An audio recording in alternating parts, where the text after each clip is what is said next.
Hey, what's going on, everybody? Welcome back to the channel and welcome to my season 1 review of Chainsaw Man. So for those who haven't been following along with this playlist where I've been reviewing each episode using shorts, I'm just going to do my full review here. There are going to be spoilers, so if you haven't watched Chainsaw Man, I definitely recommend it.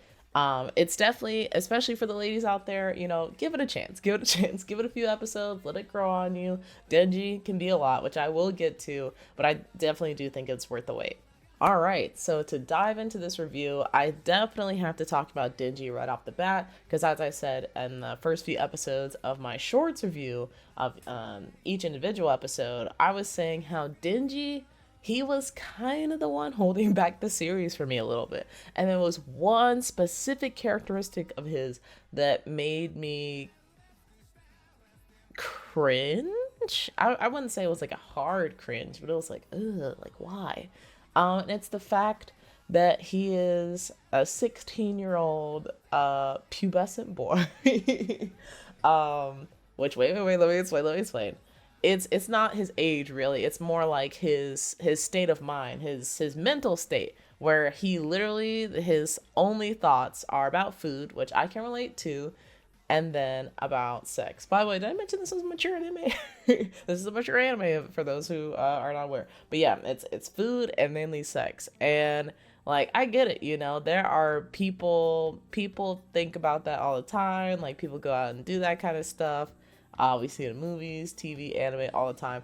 But for Denji, it was a constant state of mind. It was a constant motivator for him. And at the beginning of my first watch through, I was not into that. I'm like, what is wrong with this guy? Now, especially realizing how old he was and like what his whole situation is in life, which is pretty interesting. I definitely can understand a bit more as to why these factors are a part of his motivators. But after I grew past that particular aspect of Denji's character, he is a pretty interesting character with a awful backstory in terms of just sadness, with his dad creating this debt and then eventually committing suicide, so now the debt falls on Denji and these Yakuza, which, if this was Kiryu, he would have got off scot-free. Never would have heard from the Yakuza again, but unfortunately he was not dealing with Kiryu. He was dealing with some much more sinister people that were willing to take donations of his different body parts. So he was missing organs, he was missing a testicle, he was missing a eye, and he just sold those off to pay his bills and to get a little morsels of food, just to live off of that. And the only reason he was even able to get a little bit of extra income is because of this guy right here, Pochita. I'm sure nobody can actually see this, but I've had this foam finger in my background next to the can y'all see it? Kind of, sort of, in the well, it's there. It's a Bobcats foam finger. Shout out, or I guess RIP to the Charlotte Bobcats, I don't know. But yeah, Pochita really came to be a saving grace. And it's funny because when they first met, Denji met Pochita at his father's grave, where the Yakuza are like, all right, well, now you're in debt. I'll see you at work on Monday. And Pochita shows up, he's bleeding out, about to die, and then he's like, okay, listen, I'll give you some of my blood in exchange, like, let's be friends, like, we kind of help each other out, which is actually pretty smart, because he was, like, fairly young at that age. And so it was, like, a lifelong friendship, and even continuing after Pochita's death, which is really cute to see. I'm kind of sad we don't get to see more of Pochita, because, again, he's really cute. But we do get to hear his voice at some point, which was very, not, it's unexpected, the way that he sounded. But yeah, the spirit of Pochita, I guess, living on through Denji and trying to achieve his dreams, I think is cute. But yeah, moving along through this story, we get to meet Aki and Makima. Makima is definitely not a super significant character in terms of screen time, but definitely as far as the way she affects Denji, for sure, because Denji's got a huge crush on her, but also how she affects like the different points in the story. And she's also the one that introduces Aki to Denji. And Aki, excuse me, is a really big important character because that's like Denji's I think towards the end of the series, you could definitely call them friends. It's funny because like I feel like in anime, a lot of people become friends super super quickly, and at least in my personal experience, that's just not how it works. And it was kind of cool to see them actually build a genuine relationship that felt real, and it's not just like we're automatic friends, I'll do anything for you. It's like, bro, I don't even know you. Like we met yesterday. So it was cool to kind of see that relationship get built up. Also introduces Power, who's an interesting character in herself, and we actually get a little bit of backstory about her being just a devil and meeting this cat and kind of finding something that she just didn't want to eat. I guess there's a lot of like, I won't say eating fetishes or like, it's just a lot of focuses on eating in this show, which is funny. But those three characters I'm definitely looking forward to seeing next season in season 2. It seems like they have really started to, their bond is starting to solidify, so I'm curious as to how that's going to work, because so far we haven't really seen them fight together, and it would be kind of hard because, you know, Denji is the Chainsaw Man, so they would rely on him a bit more. But Power, she's also a fiend, I guess is the correct word, and she does have some powers of her own. And Aki has a new devil that he's contracted with, the future devil. So I don't know. I feel like they could kind of work together, and I think we'll probably see that in season 2. But yeah, really seeing those three together, I really came to enjoy.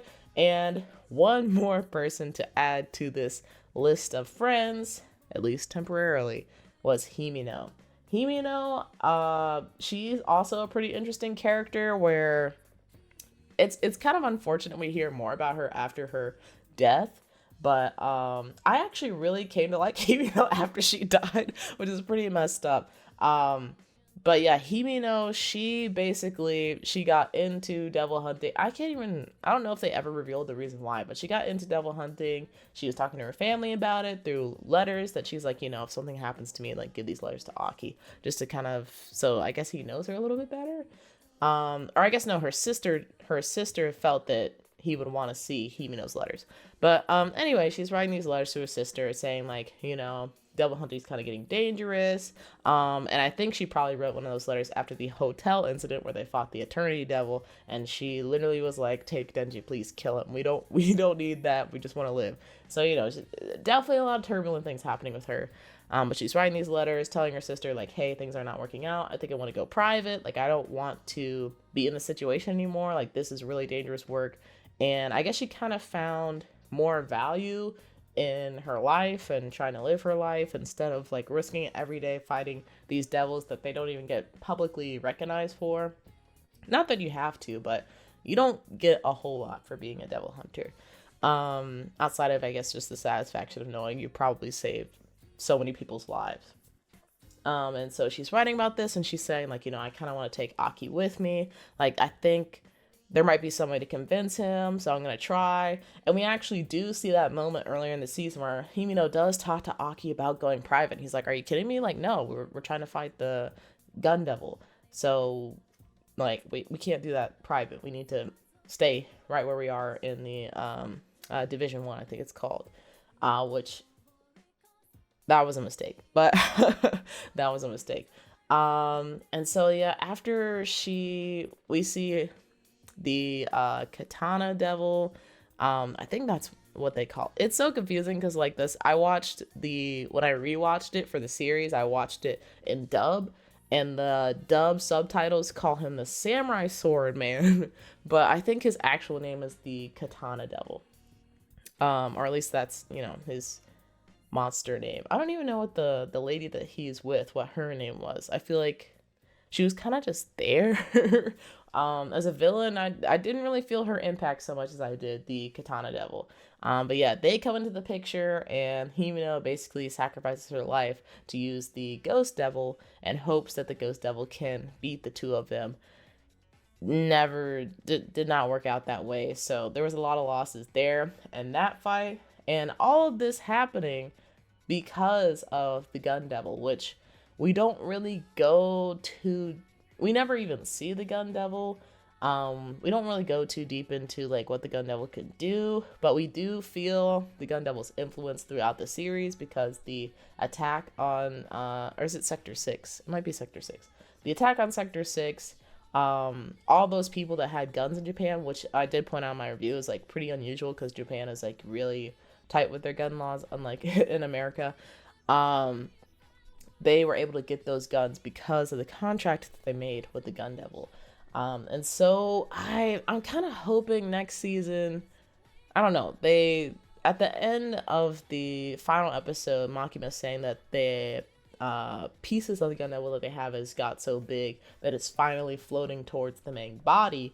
So hopefully in season 2 we can at least see the Gun Devil, because right now the Gun Devil does not, at least for me not being a manga reader, just having seen the first season, the Gun Devil does not feel like this ever looming threat that I should truly be afraid of, because we've seen other people die due to other devil incidents. Aki's family, I think they did die because of the Gun Devil, which was, I don't even fully understand what happened there. It's just like their house just like, it was there one second, then it was gone in the next. How does that relate to guns? I have no idea.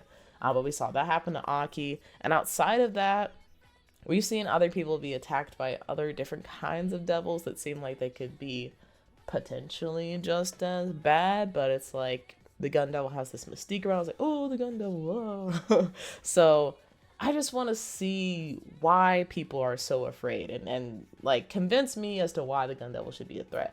That's really what I'm looking forward to next season. But yeah, the loss of Himino and Aki Aki, I guess, kind of connecting with the Ghost Devil even after Himino's contract ended because she had died. And getting that cigarette was actually kind of impactful to me in that episode, and I was not expecting that at all. And I'm kind of hoping for more moments like that. That's actually pretty cool. Arai didn't really get a moment like that, who was another one of the people in Sector 6 that was a part of the hotel incident. And I kind of get it. He was kind of, it feels bad to say like not important, but he didn't really do anything of substance compared to Konbini, who's secretly a badass, but she's just too scared to use her skills most of the time. I'm really hoping we get to see more of her, and from what I've heard talking with people who have read Chainsaw Devil, Konbini's like their favorite character, so I'm assuming she does some more cool stuff. But yeah, there's a lot to look forward to next season, seeing the Gun Devil, kind of learning more of what Makima's about, which Kishibe definitely hinted to in a couple episodes before the finale. Do I want to know Kishibe a little bit more? I do kind of want to see their training a little bit more, because I know he's probably still got more work to do. Yeah, seeing the Gun Devil, seeing Konbini, seeing Aki, Power, and Denji fight together would be cool. And yeah, I think that's my list for season 2. And honestly, for this first season, I can see why so many people love Chainsaw Man, and I think if it continues to get better, then like I definitely see why people would say like, it's the best manga ever or one of the best mangas. So I'm hoping they can continue with that. And also, we just have to take a moment to acknowledge MAPPA as a studio, first of all, for being insane enough to do this in the first place, but also executing at the level that they did, because every episode was very well done. Even the slow moments, they were also well done. It didn't feel like, they didn't want to draw more frames or anything like that. Like, they did put in the extra time to like add extra details and really make this anime feel at times like close to like a live action film, and moments where like characters are just trying to slow down, they're just trying to relax before they pick the pace back up again. You did a great job with that. And the opening is great. It's iconic. I need to add that song to my phone. Now that I've listened to it a billion times, I'm like, yeah, I just need it. I just need it in my collection at this point. And also the fact that it's an homage to the mangaka's like favorite movies and TVs is also super dope. I love things like that where you kind of can integrate your own interests while still making it a cohesive piece. And the endings, oh my gosh. They did a custom ending for every single episode, which was insane. And I don't know when the last time when's the last time that I actually watched every ending of a anime season, even for like my favorite anime. I think right now I've probably watched every ending of Demon Slayer, but they have like little things at the end of Demon Slayer, so it's like, you know, a little bit of motivation. Yeah, no, they did something really special there. I don't know if that's gonna happen again in season 2, because I can't imagine that it was not a ton of work to do. But it was also, I was reading that MAPPA is apparently able to do that because they funded this season, this first season, pretty much all by themselves. So they just did whatever they wanted, and apparently what they wanted was to do a custom ending for each episode. And the fact that those endings also reflected what happened in the episode too, that was pretty great. That was pretty awesome. So hopefully we can see that again. And honestly, I hope that other anime studios catch on and they kind of do some similar things. Because, like, you know, I think I've talked about this before on the channel, but I'm a JoJo fan, and so seeing, like, going halfway through the season and seeing the intro change based on, like, the events that have happened so far and kind of, like, the reveal of the big bad guy is one of my favorite parts of watching JoJo. So I love little details like that. But yeah, really enjoyed Chainsaw Man. It was awesome. Can't wait to see season 2. And hopefully they announce that soon if they haven't already. I don't think they have. But yeah, I don't know. It's been great. It's been great. But you guys make sure to let me know what you thought in the comments down below about season 1 of Chainsaw Man or any particular episode. If you do have a spoiler, please put a spoiler tag somewhere in your comments so that way you make sure not to spoil other people. Keep those things to be a surprise. Also, make sure to like the video and subscribe if you guys enjoyed this. Also, I'm thinking about reviewing Oshi no Ko next, which I know has kind of been in a I don't know. There's been some interesting press around Oshi no Ko, so I'm sure we'll probably get to that point eventually. So yeah, hopefully you guys are also interested in that. I watched the first movie episode thing, and I actually really liked it. I can see why they made it as long as a feature film, and I really don't know where things are gonna go after that. So I'm really excited to start watching that. But yeah, I just want to thank you guys for the support. Also, when I upload this, I'm currently doing a charity drive for the Ronald McDonald House, which helps support sick kids and their families and help them get on the road to recovery. So I will definitely be leaving that link in the description box below, and also probably in the comments as a pinned comment. So definitely be on the lookout for that if you want to learn more about that charity or make a donation as well. And I think that's all the things I have to say. So with that, I hope you all have a nice evening or night. Whatever's, enjoy it. I'll see you guys next time. Peace.